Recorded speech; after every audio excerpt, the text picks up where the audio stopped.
Welcome back to another episode of the Fanatics Forum, where you get that real sports talk from the fans' perspective. And just real quick, you like this video and share it and leave a comment so I keep giving you guys this content. So, for today's topic, we're going to recap last week's conference championship games and what I thought about how it all unfolded. So, let's just get this out the way real quick. NFL, you got what you wanted. A Taylor Swift Super Bowl. And I'm not saying y'all made this happen, but I get it. It's great for marketing, it's great for everything you guys, and it's everything you guys could have ever dreamed of. But I'll just leave it at that. So, for this game, the word that comes to mind isn't Patrick Mahomes, it isn't Travis Kelce, and it isn't Taylor Swift. And also, it isn't Lamar Jackson. The word that comes to mind when I think of this game is defense. Now, if you read the headlines, you're going to see everything about how magical Mahomes was, or how great Travis Kelce was, or how amazing it was to see Taylor Swift embracing Travis after the game. But what really made this game special and was the deciding factor was defense. And I'm a little disappointed in the Ravens offensive coordinator for that horrible game plan he put together. And this is what annoys me about coaches in the NFL.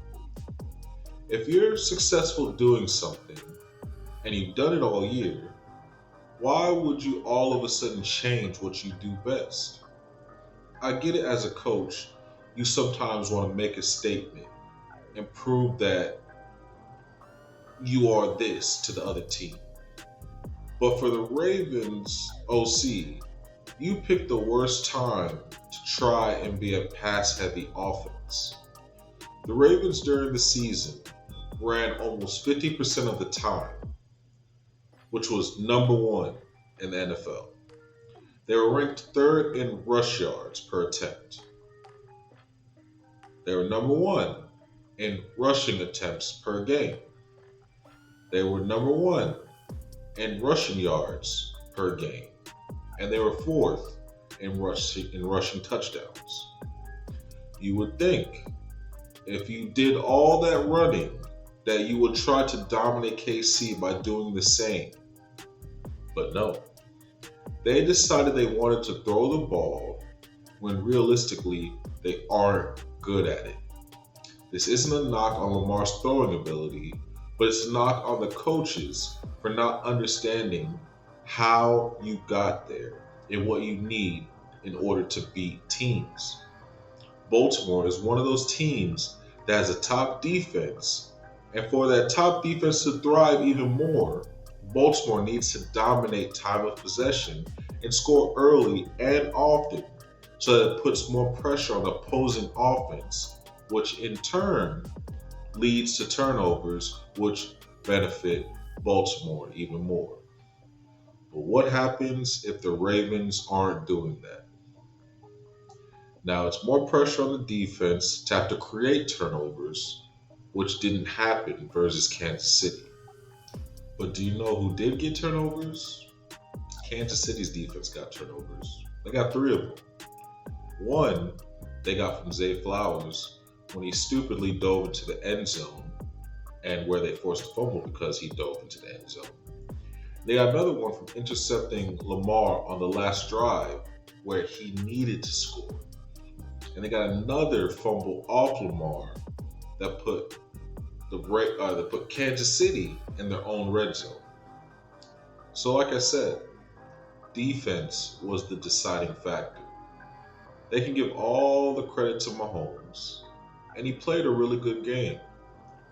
But we need to stop acting like a defense that forced 3 turnovers and allowed 10 points for a high-powered Baltimore offense isn't why the Chiefs won this game. If Baltimore doesn't turn over the ball that many times, I believe they win this game. But unfortunately, their game plan, along with some forced errors, put them in a bad situation and made it impossible for the offense to get going.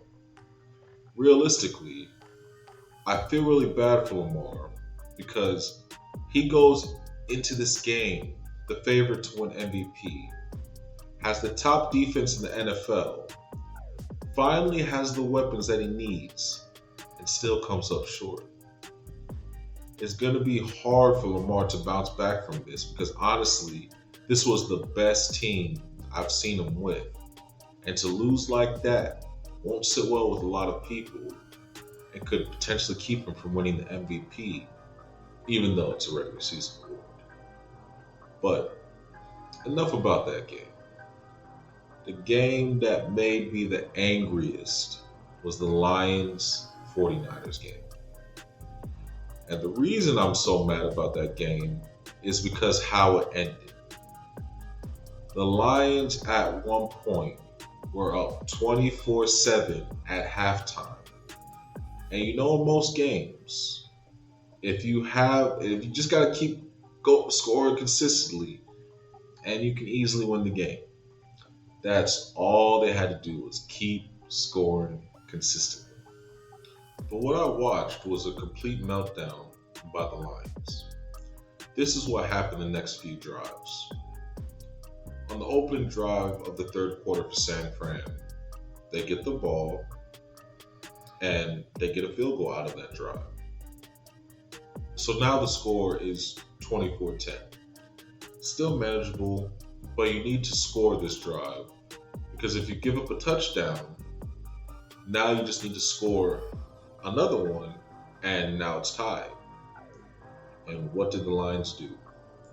They go for it on 4th and 2 on San Fran's 28, aka field goal range, and Josh Reynolds drops the pass. So now it's San Francisco's ball. Instead of it being 27-10, which makes it a 3-score game, now it's again back to a 2-score game. Lions at this point still aren't in too much trouble, but what happens on San Fran's drive after getting that turnover on downs? Purdy throws one of the luckiest passes I've seen in my life. A 51-yard bomb to Brandon Ayuk. And the reason I say it's lucky is because the ball literally hits the defender's face mask instead of him intercepting it or at least batting it down. And he popped it up into Ayuk's line of sight and he catches the ball. So in 2 plays, the ball goes from San Francisco's 28 to 1st and goal on Detroit's 4-yard line. Then San Francisco scores a touchdown following all of that. At this point, the Lions should know that momentum is in San Francisco's favor, so you can't do anything stupid at this point because the score is 24-17. You need to score this drive no matter what. But what do the Lions do next drive? They fumble on the first play, and San Fran recovers the ball on Detroit's 24-yard line. At this point, you need to be in panic mode because momentum from the first half is gone. And now you're giving San Fran amazing field position and the best opportunity to tie and score quickly. So after the fumble, San Fran scores another touchdown to tie up the score. At this point, all the momentum is on San Francisco's side. And now the Lions have no margin for error. And this is the worst possible position to be in. So what do they do on the next drive? They go 3 and out and punt the ball. At this point, I'm here thinking San Fran is going to march the Lions down and put another touchdown and really make the game difficult.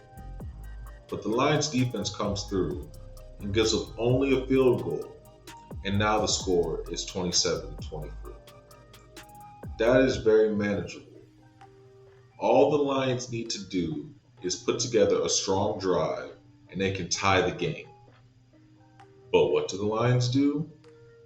In this situation where momentum isn't on your side and you're in a bad position, they decide to go for it on 4th and 3 on San Francisco's 30-yard line. Jared Goff scrambles right and throws the pass short. Incomplete. Turnover on downs. At this point, the gutsy let's go for it every time has come back to bite the Lions. You do not go for it in that situation against a team like San Francisco. You have to play it safe and go for the field goal. You already gave up one touchdown because you were trying to win the game early, and now you try it again, and now you're in some real trouble. At this point, you need to stop San Francisco, or at least give up a field goal, or the game is effectively over. The problem is, since San Francisco now has all the momentum on their side, and it's late in the game, all San Francisco really needs to do is waste time, and they win. So all the pressure is on your defense. And what happens the next drive after the turnover on downs? The Lions give up another touchdown, effectively ending the game. At this point, the Lions need 2 scores to win with 3 minutes left to play. The score is now 34-24. You can't win in this situation. Lions get one last touchdown after giving up the game, and the final score is 34-31. The 49ers are going to the Super Bowl. And I get it. Dan Campbell, you are aggressive at times, and that's your philosophy. But in situations like that, you need to read the room. Everyone in the stadium could tell momentum was in the favor of San Francisco. And you don't wait till they're able to tie and try to win this game. Yes, I know Josh Reynolds dropped the 4th and 2 on San Fran's 28. Yes, I know your running back fumbled in your own territory. But none of that matters because you had 2 opportunities for field goals that could have put you in better position and put a lot of pressure on Purdy to not make a mistake. But you allowed San Francisco to have enough time to run their offense instead of making them throw in crunch time to make them more predictable. The Lions have never been to a Super Bowl in their franchise history.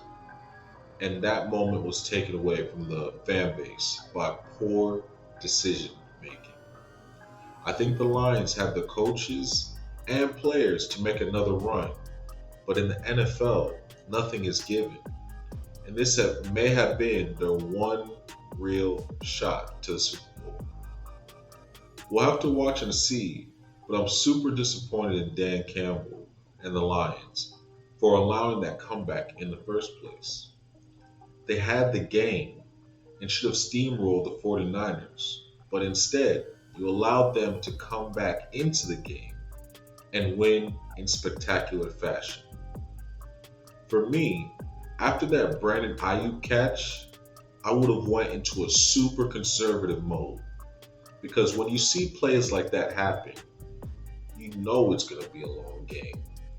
So the smart move is to just play it safe. Sadly, the Lions didn't do that, and now we got a Taylor Swift Super Bowl with the Chiefs versus the 49ers. Hip hip hooray. Thank you so much for watching today's episode here at the Fanatics Forum, the sports podcast where you get that real sports talk from the fans' perspective.